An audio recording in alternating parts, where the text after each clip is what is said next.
राजस्थान विधानसभा चुनाव होने में अब कुछ ही महीने बाकी है। सभी पार्टियां चुनावी मैदान में बाजी मारने के लिए उतर चुकी हैं। ऐसे में भीलवाड़ा से कांग्रेस विधायक रामलाल जाट ने आरएसएस, बीजेपी और प्रधानमंत्री नरेंद्र मोदी की जमकर तारीफ की है। उन्होंने कहा कि बीजेपी में अनुशासन है, कांग्रेस में अनुशासन की कमी है। उनके इस बयान के बाद कांग्रेस में रामलाल जाट का विरोध शुरू हो गया है। प्रदेश कांग्रेस उपाध्यक्ष राजेंद्र चौधरी ने रामलाल जाट के विरुद्ध मोर्चा खोल दिया है। उन्होंने कहा है कि इस मामले का प्रदेश प्रभारी को संज्ञान लेना चाहिए। प्रदेश उपाध्यक्ष और पूर्व चिकित्सा मंत्री राजेंद्र चौधरी ने बातचीत में रामलाल जाट के बयान पर नाराजगी जताई। उन्होंने कहा कि कांग्रेस की विचारधारा आरएसएस की विचारधारा से अलग है। रामलाल जाट इतने वरिष्ठ नेता होते हुए भी पार्टी के विरुद्ध जाकर विरोधियों की तारीफ कर रहे हैं। इस पर प्रदेश प्रभारी सुखजिंदर सिंह रंधावा को संज्ञान लेकर कार्रवाई करनी चाहिए।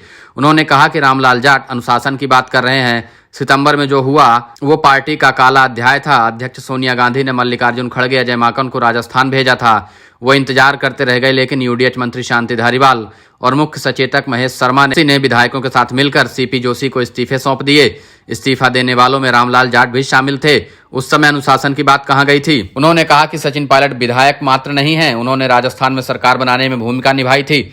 सचिन पायलट ने सरकार बनाने के लिए गांव-गांव, ढाड़ी-ढाड़ी पहुंचकर जन समर्थन हासिल किया था।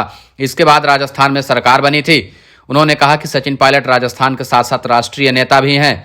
राष्ट्रीय नेतृत्व उन्हें दूसरे राज्यों में भी भेजता है। वो जहां जाते हैं वहां अपार जन समर्थन मिलता है। वो जब भी राजस्थान में होते हैं हजारों लोग उनसे मिलने आते हैं। राजस्थान में कांग्रेस की सरकार रिपीट होगी।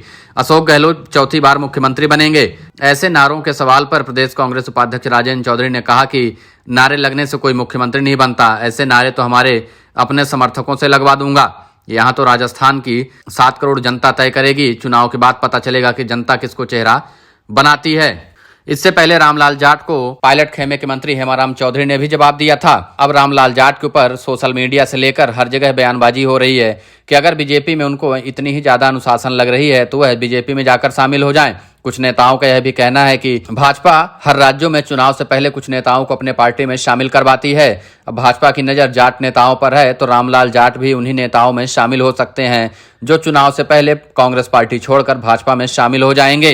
रामलाल जाट के ऊपर जब इस तरह के आरोप लगने लगे तो अभी तक रामलाल जाट और उनके समर्थकों की ओर से बयान तो सामने नहीं आया है, लेकिन सूत्रों का दावा है कि रामलाल जाट बहुत जल्द बीजेपी ज्वाइन करने वाले हैं। अब इन सब खबरों के सामने आने के बाद रामलाल जाट का क्या रिएक्शन होता है, इस पर सबकी नजर बनी रहेगी। रामलाल जाट के ऊपर इस तरह के जब आरोप लगने लगे कि वह बीजेपी में शामिल होंगे तो उनके कुछ समर्थकों ने सोशल मीडिया पर टीका टिप्पणी भी की है।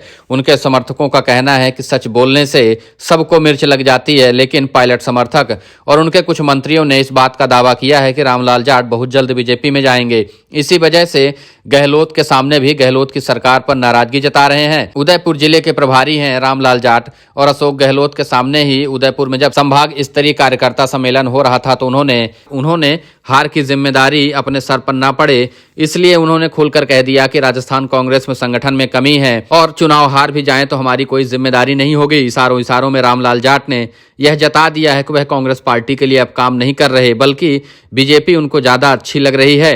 अगर इसी तरह उनको बीजेपी अच्छी लगती रही तो वो दिन दूर नहीं जब रामलाल जाट चुनाव से पहले पार्टी से बगावत करके बीजेपी में शामिल हो जाएं।